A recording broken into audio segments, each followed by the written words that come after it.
सुप्रभातम, नमो नमः। आज देशभक्ति कार्यक्रम की आवश्यकता हमें सबको है। छोटे बालक से लेकर युवा और वृद्ध अवस्था तक के प्रत्येक व्यक्ति के अंदर से देशभक्ति कम होती जा रही है। देशभक्ति को पुनः जागृत करने के लिए एक बहुत बड़े अभियान की आवश्यकता है, ताकि देश को आज़ादी जिन संघर्षों के बाद मिली है, पुनः ये देश गुलाम ना हो जाए, पुनः इस देश में वैसी विपदा, वैसी आपत्तियां पुनः ना आ जाएं। तो देशभक्त का होना आवश्यक है। पुनः आज महात्मा गांधी, नेताजी सुभाष चंद्र बोस और जवाहरलाल नेहरू के बारे में हम माई वाईफाई स्टडी इस चैनल पर अवश्य पढ़ें, और इससे पहले इसको अवश्य सब्सक्राइब करें, लाइक, कमेंट व शेयर भी करें। तो अग्रणीय देशभक्त क्रांतिकारी में महात्मा गांधी जी का योगदान देश के लिए सबसे अग्रणीय पंक्ति में आता है। तो आओ इनकी कथा हम जीवन के प्रति कुछ और विचारों को साझा करें। एक तरफ ब्रिटिश हुकूमत हिंसात्मक तरीके अपनाकर क्रूरता के साथ भारत के लोगों का और उनकी आज़ादी के सपनों का दमन कर रही थी, वहीं दूसरी ओर एक बुजुर्ग व्यक्ति अहिंसा को अपनी ढाल बनाए उनका सामना करने के लिए खड़ा था। अहिंसा के उसके नायाब तरीके ने न केवल अंग्रेजों को देश से खदेड़ने का काम किया, बल्कि पूरे विश्व के सामने शांति के साथ आंदोलन चलाने का संदेश भी रखा। ये कहानी है राष्ट्रपिता महात्मा गांधी की। उनका पूरा जीवन, उनका एक एक काम न सिर्फ आज हमें देश के लिए कुछ करने की प्रेरणा देता है, बल्कि सच्चाई के रास्ते पर चलने का मार्गदर्शन भी करता है। महात्मा गांधी के आज़ादी के आंदोलन में भाग लेने से पहले तक आज़ादी का आंदोलन और उसका नेतृत्व केवल कुलीन वर्गों के हाथ में था। उनके आने के बाद आज़ादी की लड़ाई हर वर्ग, हर तबके के लोगों तक पहुंची और जन आंदोलन बनी। जलियांवाला बाग हत्याकांड के बाद जब महात्मा गांधी ने असहयोग आंदोलन चलाया, तो शहरी क्षेत्र में मध्यम वर्ग और ग्रामीण क्षेत्र में किसानों, श्रमिकों और आदिवासियों का इसी व्यापक समर्थन मिला। इस आंदोलन ने अंग्रेजी हुकूमत की नींद उड़ा दी, पर चोरा चोरी में अहिंसा के सिद्धांतों के खिलाफ हुई हिंसक घटना के बाद गांधी जी ने आंदोलन वापस ले लिया। उन्होंने अंग्रेजों के नमक कानून के खिलाफ भी अभियान शुरू किया। उस वक्त के ब्रिटिश कानून के मुताबिक भारतीय नागरिक ना तो नमक जमा कर सकते थे और ना ही उसे बेच सकते थे। इसके चलते भारतीयों के अंग्रेजों से भारी कीमत पर नमक खरीदना पड़ता था। गांधी जी ने हजारों लोगों की भीड़ के साथ डांडी यात्रा निकाली और ब्रिटिश हुकूमत के प्रतीकात्मक विरोध के तौर पर नमक बनाकर कानून तोड़ा। इसके चलते अंग्रेजों ने उन्हें गिरफ्तार कर लिया। यह आंदोलन तेजी से फैल गया। हजारों लोगों ने अंग्रेजी सरकार को टैक्स और राजस्व देने से मना करना शुरू कर दिया। नमक सत्याग्रह के बाद एक मुट्ठी नमक बनाते हुए गांधी जी ने कहा था, इस एक मुट्ठी नमक से मैं ब्रिटिश साम्राज्य की जड़ें हिला रहा हूं। और वाकई इस महात्मा ने सत्य और अहिंसा के साथ ब्रिटिश साम्राज्य को भारत से उखाड़ फेंका। महात्मा गांधी चाहते तो इंग्लैंड या साउथ अफ्रीका में रहकर वकालत करते रहते। वे इतने संपन्न परिवार से थे कि उनके पास सारी सुख सुविधाएं और संसाधन थे, लेकिन महात्मा गांधी ने देश के लोगों की बेहतरी और देश की आज़ादी के लिए अपने शरीर पर एक धोती के अलावा सब कुछ त्याग दिया। उन्होंने ठान लिया था कि देश को आज़ाद करा के रहेंगे। उनके त्याग और दृढ़ निश्चय के परिणाम स्वरूप देश को स्वतंत्रता मिली। आज के अग्रिम देशभक्त क्रांतिकारियों में नेताजी सुभाष चंद्र बोस का नाम भी बहुत प्राथमिक आता है। तो इनके जीवन के बारे में भी हम पढ़ें, उससे माई वाईफाई स्टडी इस चैनल को अवश्य सब्सक्राइब करें। इस पर आपको और भी क्रांतिकारियों के बारे में जानने का अवसर मिलेगा। एक अत्यंत प्रतिभावान युवक जिसके अंदर देशभक्ति कूट कूट कर भरी थी, पिता के कहने पर इंडियन सिविल सर्विसेज की परीक्षा देता और परीक्षा में टॉप भी कर जाता है। वह किसी जिले में कलेक्टर बनकर ठाट बाट से जीवन जी सकता था।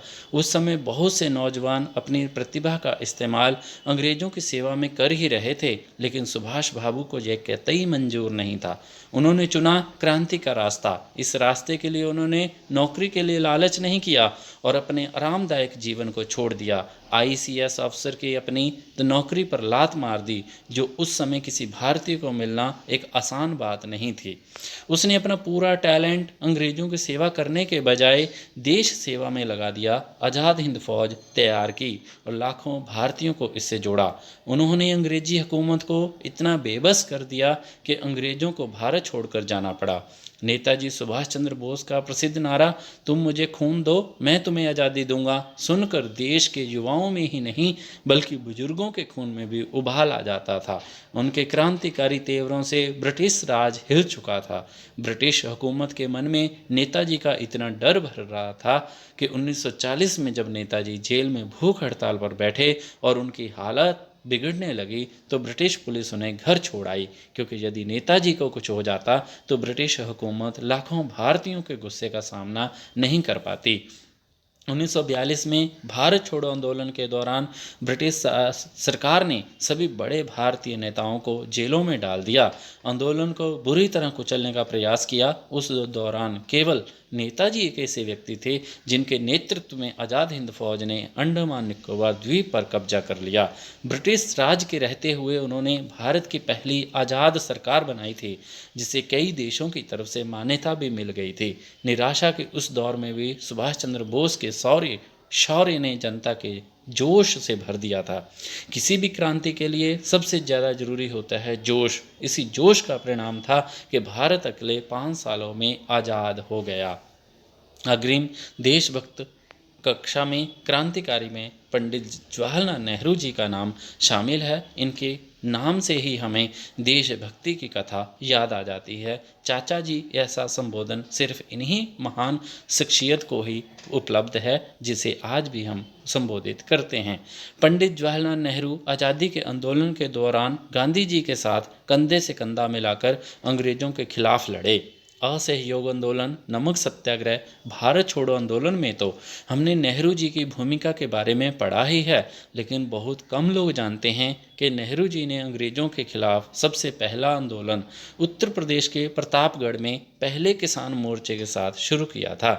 साइमन कमीशन के खिलाफ लखनऊ के प्रदर्शन में अंग्रेज़ों की मुस्लिम पुलिस ने उनके ऊपर लाठियां भी बरसाई थी। आज़ादी का आंदोलन जैसे जैसे संगठित हो रहा था वैसे वैसे नेहरू जी एक ऐसे अद्भुत युवा नेता के रूप में उभरते चले गए जो सभी वर्गों और क्षेत्रों में प्रिय थे और सबको स्वीकार्य थे। लोग उन्हें सिर्फ आंदोलनकारी नहीं बल्कि दूरदर्शी नेता के रूप में भी देखने लगे थे। आज़ादी के लिए लड़ते हुए वे 9 बार जेल गए। नेहरू जी का जन्म एक संपन्न परिवार में हुआ था और उन्हें दुनिया के बेहतरीन शिक्षा संस्थानों में पढ़ने का मौका मिला था। उनके सामने राजसी ठाठ बाट के साथ अपनी ज़िंदगी बिताने के पूरे अवसर थे, लेकिन उन्होंने अपने देश के स्वतंत्रता आंदोलन में जीवन समर्पित करना जरूरी समझा। देश के उस समय के सबसे प्रतिष्ठित वकील और उनके पिता मोतीलाल नेहरू भी जवाहरलाल नेहरू के आग्रह पर ही स्वतंत्रता आंदोलन में सक्रिय हुए। इतिहास गवाह है कि मोतीलाल नेहरू के रूप में आंदोलनकारियों को अंग्रेज जजों के छक्के छुड़ाने वाला वकील मिल गया था। 1929 के लाहौर कांग्रेस अधिवेशन में जवाहरलाल नेहरू अध्यक्ष चुने गए तो उन्होंने पूर्ण स्वराज का प्रस्ताव पारित किया। इंकलाब जिंदाबाद के नारों के बीच भारतीय स्वतंत्रता का प्रतीक झंडा फहराया गया। इसके बाद 26 जनवरी 1930 को पूरे राष्ट्र में जगह जगह सभाओं का आयोजन किया गया, जिनमें लोगों ने सामूहिक रूप से स्वतंत्रता प्राप्त करने की शपथ ली। इसके बाद 18 साल तक पूरे देश में 26 जनवरी को स्वतंत्रता दिवस के रूप में मनाया जाने लगा।